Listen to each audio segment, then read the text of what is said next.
Today is October the 12th, 2023. Fall has fallen in most of the United States.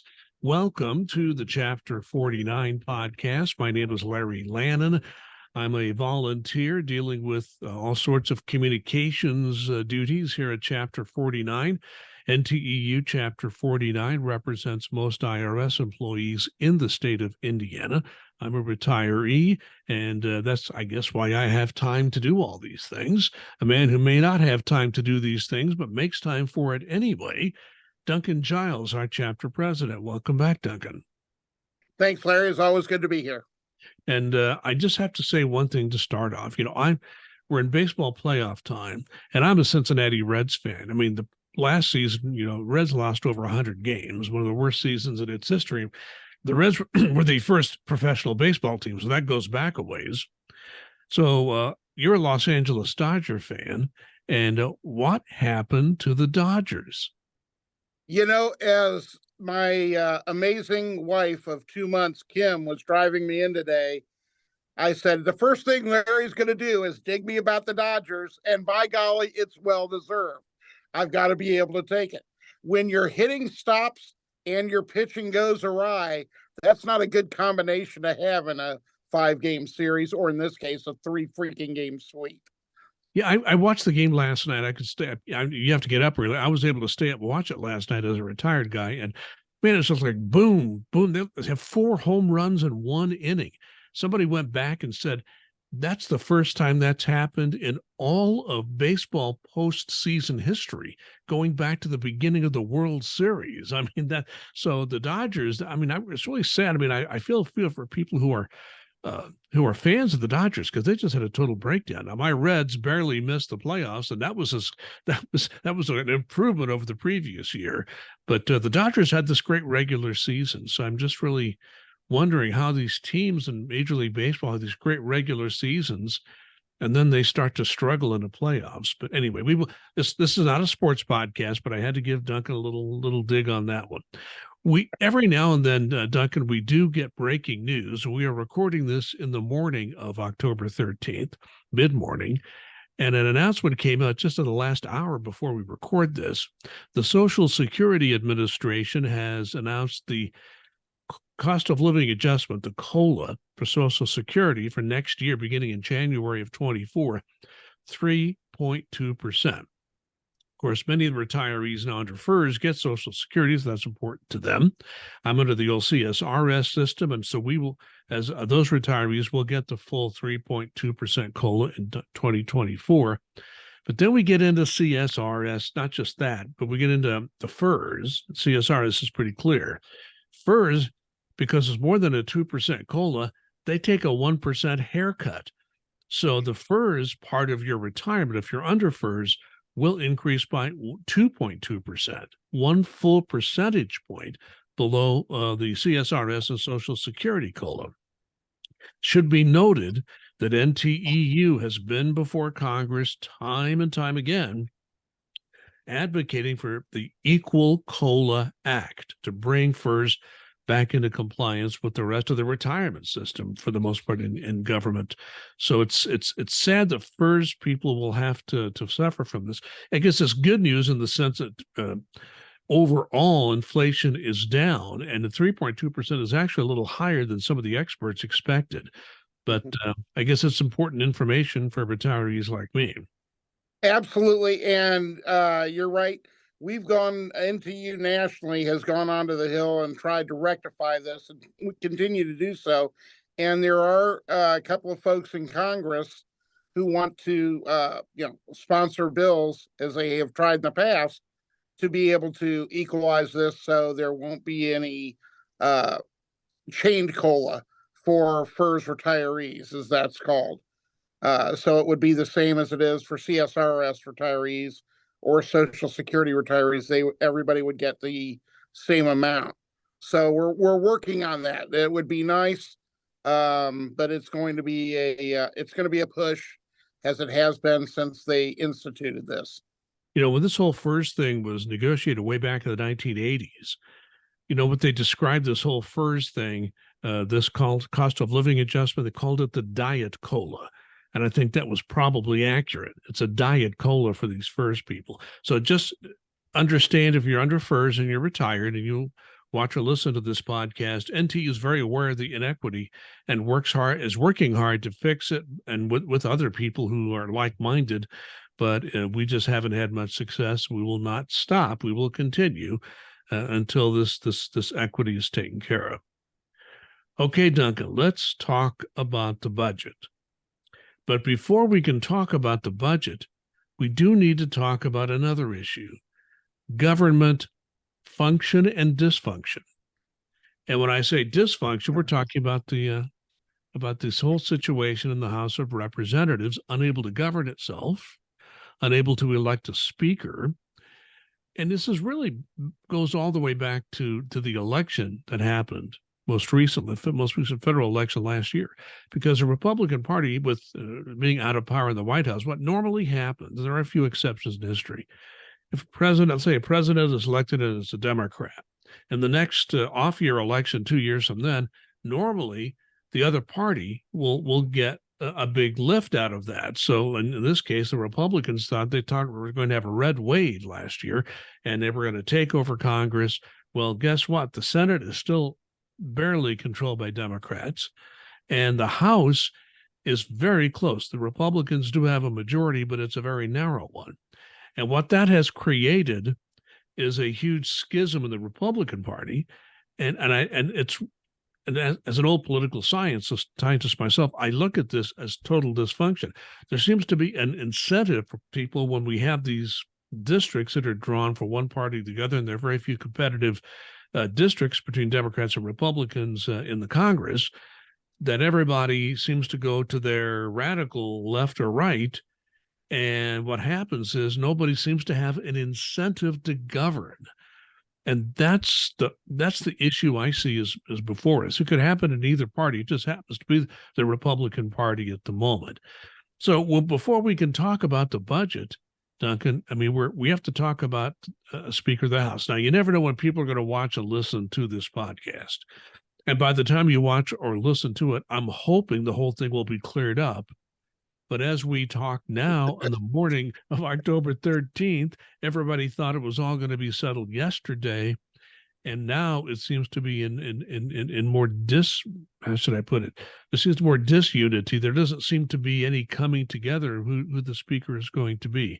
Would very much like to hear your thoughts on this whole speaker issue and the way it impacts the fact that we have a continuing resolution that is going to expire in the middle of November. And of course, our budgets are still not set for the fiscal year we're in at the moment. Yeah, I was shaking my head when you said by the time folks hear this, hopefully it'll be cleared up. And I'm thinking, I'm assuming they're going to hear this then in the 3 months, because it may take that long, unfortunately, for them to coalesce around a speaker candidate. It does, it does look like it's more and more fractured, and nobody wants to give, and nobody wants to compromise or, talk to the other side, even if it's within the same party. So, it's tough to get that done. And until that gets done, until there's a speaker, then we can't even begin to look at budgets. And, as you and I were talking pre-shows, you mentioned both the announced candidates right now, and there could be other candidates out there, because neither of these candidates is going to make it to the number they need to be appointed speaker. I do not believe. They're going to need another continuing resolution. We're 35 days away. We've had 10 days of a continuing resolution. Now we've got 35 more days, and that's awfully quick. Some in Congress, God bless them, want to do appropriations in regular order. I think you would like that. I know I would like that. I think everybody would like that.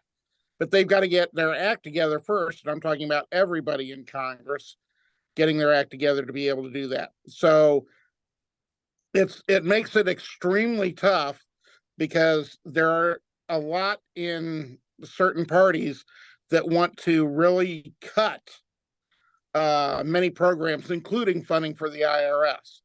We're just now starting to get on our footing where we're getting hiring. We're able to answer phone calls. We're able to go talk to taxpayers, start auditing the folks that we need to. But until we get, continuous proper funding for several years, we're not going to be able to do that. And if we start getting cuts, it's going to put us right back behind the 8 ball. Well, yes, everything, obviously you and I are very much in agreement on all that. I think it's interesting that Pete Buttigieg, Indiana guy, went on television and said, okay, if the people of the House of Representatives get these 30% cuts across the board they want, we're going to have to close air traffic control centers. So if you want to fly, good luck. You may not be able to fly out of the airport you want or any airport quickly. That's just one example. We talk about IRS, and obviously that's our biggest concern. But there would be government-wide mayhem if that happened. And I saw a political commentator just this morning talk about the fact that the House of Representatives is acting like they run the whole government. The fact is they have to deal with the Senate, and even the Republicans in the Senate have some different views on the budget than a lot of the House members do. And of course, there's a president, a Democrat, who has to sign off on any budget. And I would be surprised if there could ever be enough to override a veto in the current Congress. So the president has to sign on to this as well. It's like they have, but I think first things first, you have to get a speaker. You have to get somebody who's actually running the House. Then you take the next step. So when we talk about the IRS budget, all federal budgets, the continuing resolution beginning to run up in the middle of November, the real issue is we can't talk about a budget until we have a functioning House. Don't you think that's the key here? Absolutely. Yeah, that you've got to learn to walk before you can run, and having a Speaker of the House is a baby step that should be pretty easy to accomplish, but it's not going to be.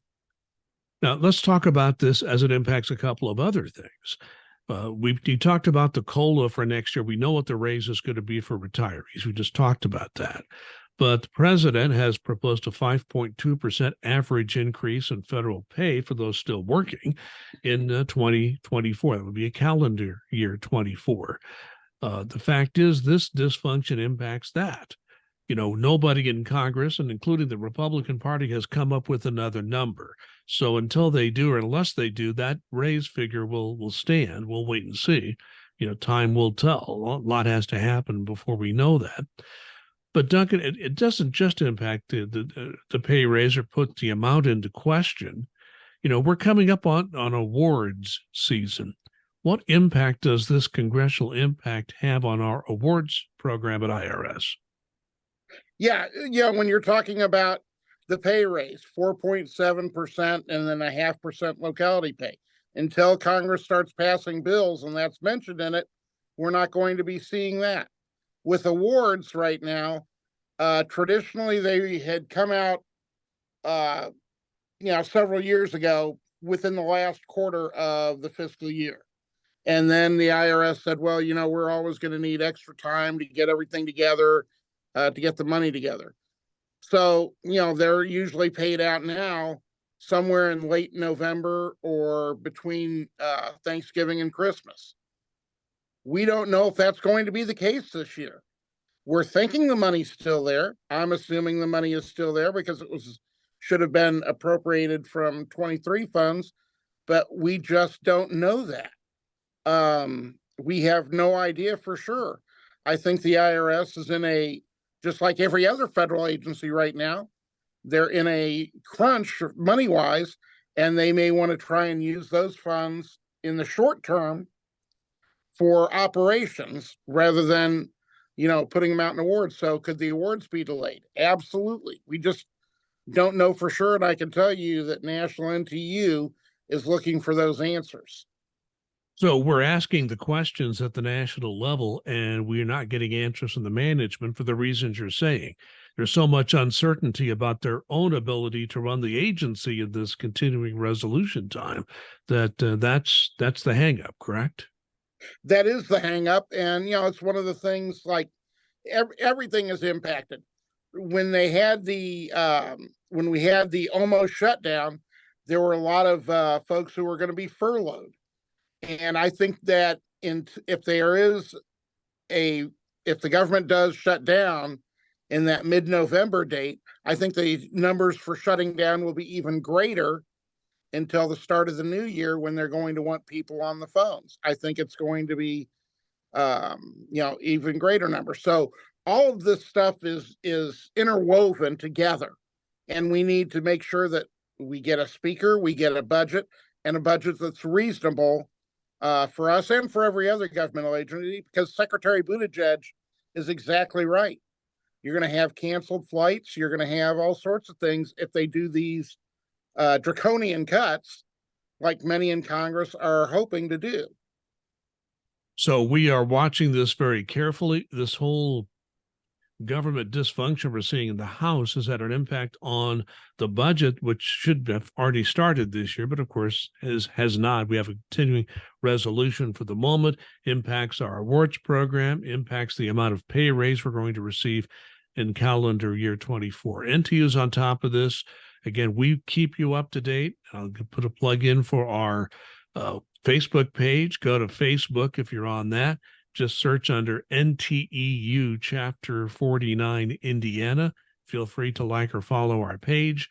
We try to keep the most current news on there as best we can. I get a little behind sometimes, but I do the best I can to keep things up to date, so you'll know what's happening. And that's probably the best real-time information that we have if you're looking for a good source there. And Larry, I would like to say one thing, just to give folks an example on that Facebook page. How soon after the announcement came for the Social Security raise, and that impacts the CSRS and the FERS as well, how soon after that was that on the Facebook page? It had to be minutes. It was minutes. Yeah. I first put, I think it's the Federal Times had a story on it. Then NTU came out with something. So I put that up there as well, which I put a little more texture onto it for federal employees. But no, I do believe in trying to use that as a real-time way to get information out. So I was lucky. I was at the computer when it happened. So that helped. I just want to give you kudos, because I saw that and it was almost real time. And so,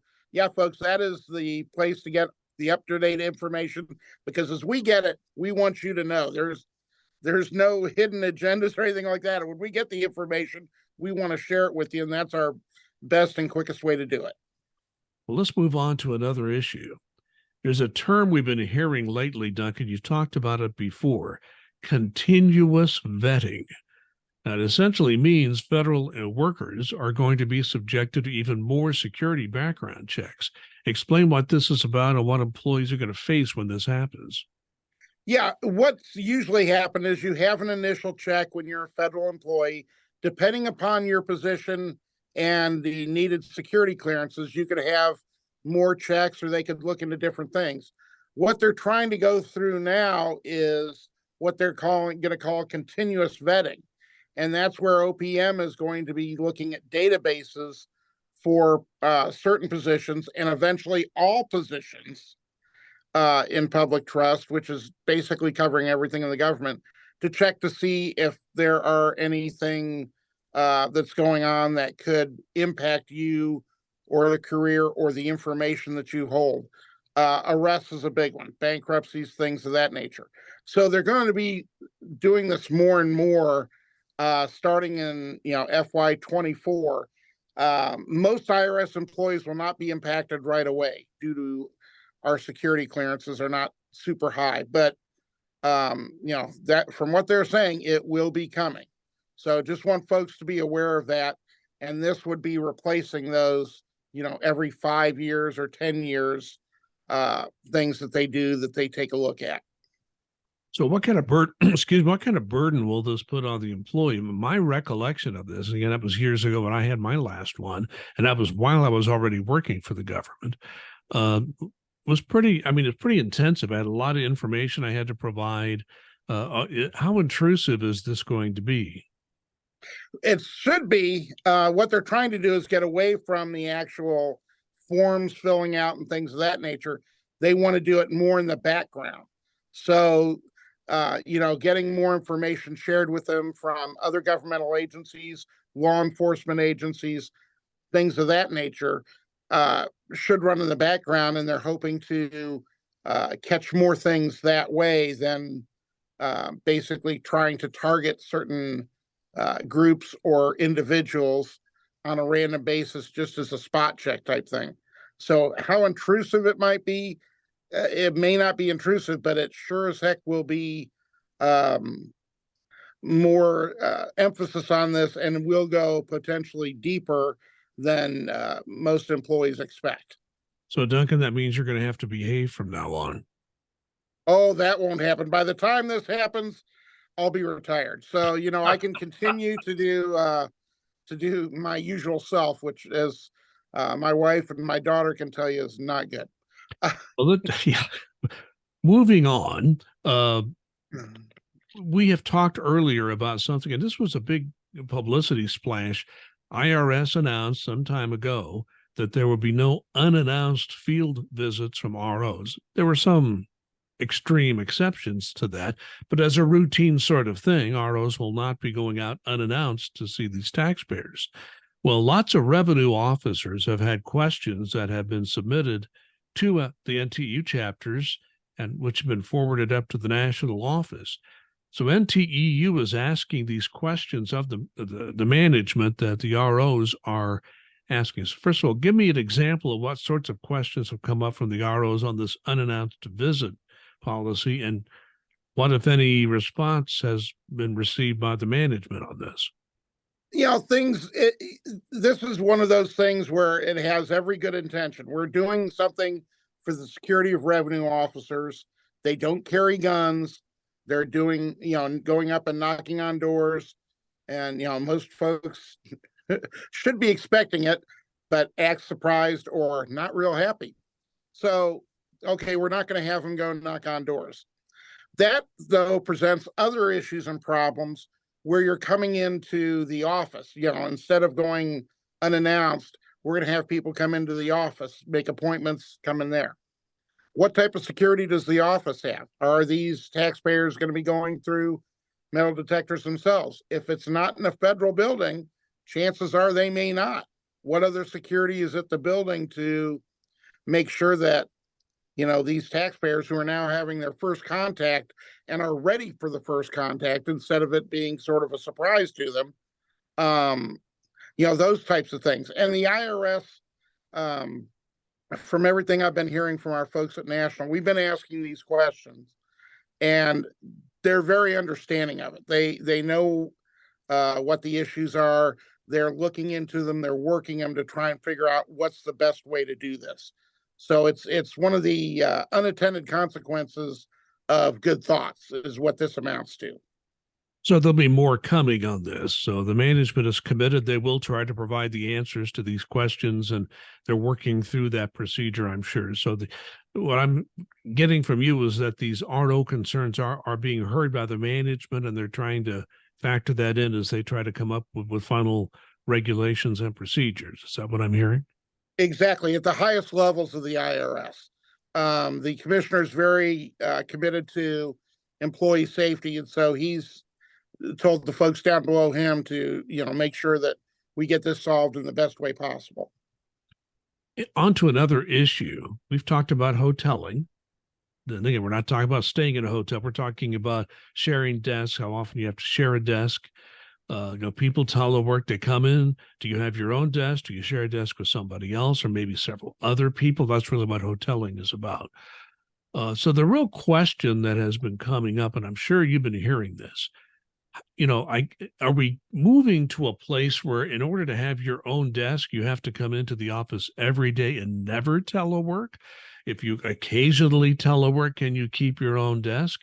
I mean, I think what's happening and what I'm seeing, and I'd like to get your take on this because you're right there on the ground floor. What is, if somebody says, I would really like to have my own desk, is the agency saying, fine, just don't telework?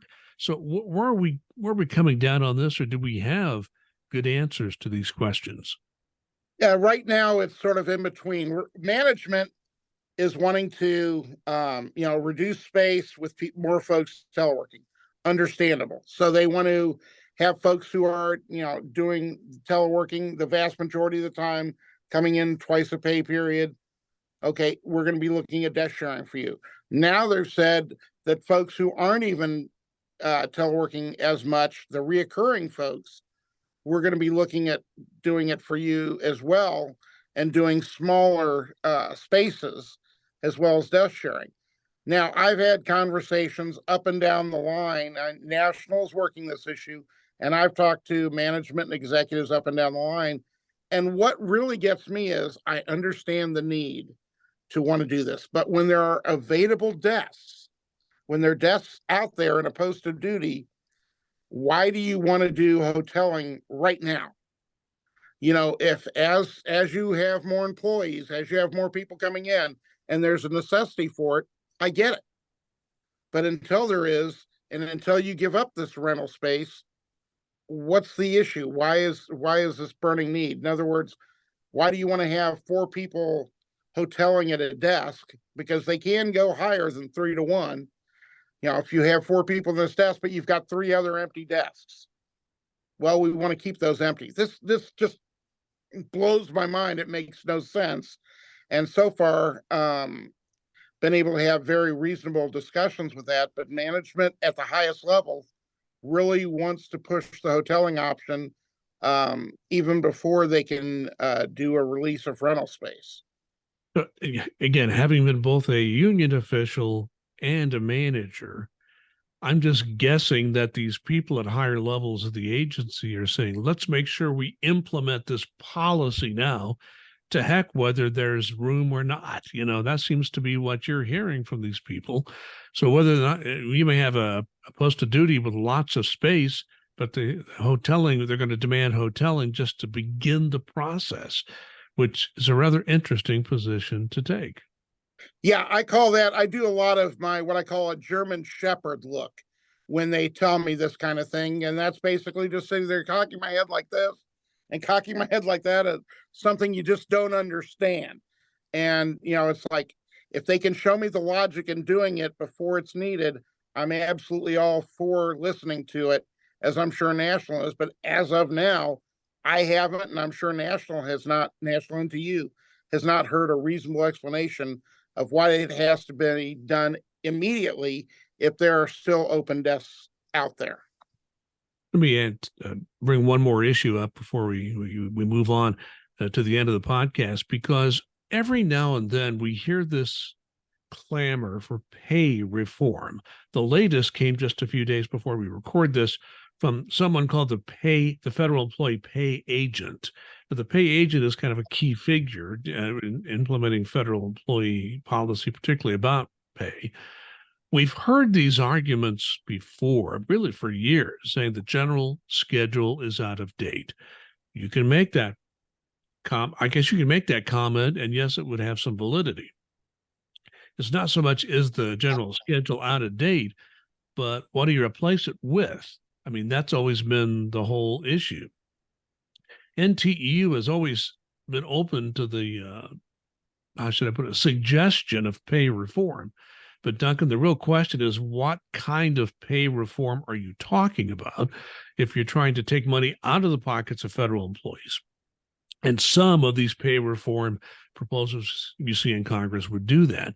Obviously, that's not something NTU or anybody else representing federal employees would want. So when you see these arguments for pay reform, tell me what your reaction is. Yeah, my reaction is exactly what you said. What are you going to replace it with? That's the thing. Show us a system that is more fair to that, and we'll be more than happy to take a look at it. Management's answer when they come back is pay banding. And, whenever a management official says that to me, I can't speak for National NTU, but whenever they say pay banding to me, I just start laughing and going, yeah, I want you to do a poll of your management officials. Tell me how much they enjoy pay banding. Can you please? Because that's a hugely unpopular system. And it's very subjective as opposed to objective. And that's the thing that's the beauty of the general schedule. Does it have its flaws? Absolutely. But it's very objective. The goals are very clear, how long you have to be in this and this and this to move on. So it's very difficult to come up with that solution. Are there problems? Yeah, but you have to have a solution to go with it. Well, as a retired manager who was once pay banded, do I have a vote? I agree with all those managers you were talking about.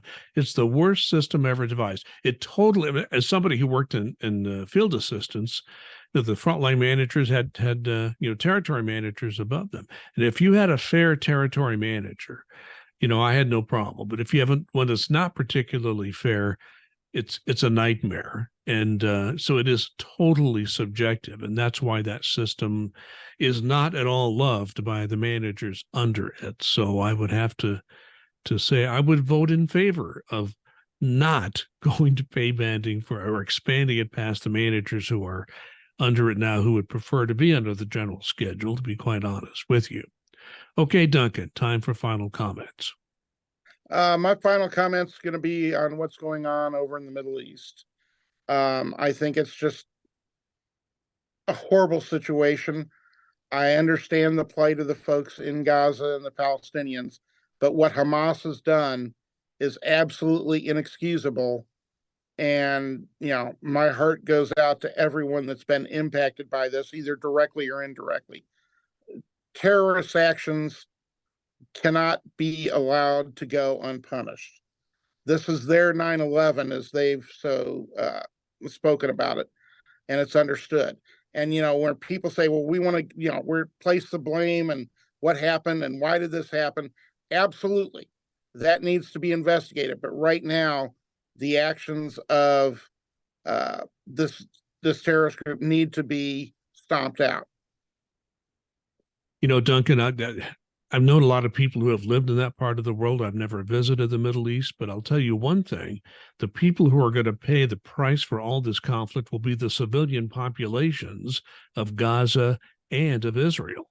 They're the people that are going to suffer under this. And my heart goes out to all of them. And these governments and these terrorist groups, they've got to, they're battling each other, and I'm not going to get into that. My heart totally goes out to the people of Israel and Gaza. They're both suffering terribly, and I would hope that there could be some way to protect and help these innocent civilians caught in the middle of a conflict that they did not create themselves in most cases. Duncan, the world's a tough place. We have wars in Ukraine, and we have a war in the Middle East, and there are small wars in many parts of the world, and it's a tough place. It's a hard thing to keep track of the news. I'm a news junkie, and it doesn't uplift me to see some of the news that we have got to deal with. And I had somebody I worked with years ago who gave me some advice, and I'm just going to mention this now. There's not much an individual person can do to deal with all the conflict in the world. But there is one thing that, small thing everybody can do, and you can do it today if you choose to do it. Find somebody with whom you've had a conflict, somebody maybe you don't like, somebody that has rubbed you the wrong way in some way, and do something nice for that person. That's one way you can try and lower the temperature. It may do nothing. Maybe the other person won't make any difference to them, but it will make a difference to you, having made that overture, having done that. I always thought that was great advice. It's not an easy thing to do something nice for someone with whom you don't feel very, very, very good about, or feel it hasn't treated you fairly. And we all have people like that in our lives. Do something nice for that person. And you're going to find out that no matter how it works out on the other end, that you are going to feel better about yourself. It's not a solution to all the world's problems. It's just one small thing you can do today. It was some advice I was given years ago, and I'm passing it along now for whatever it may be worth. So we appreciate very much the fact that you are listening to the Chapter 49 podcast, or watching it if you choose to watch us on YouTube.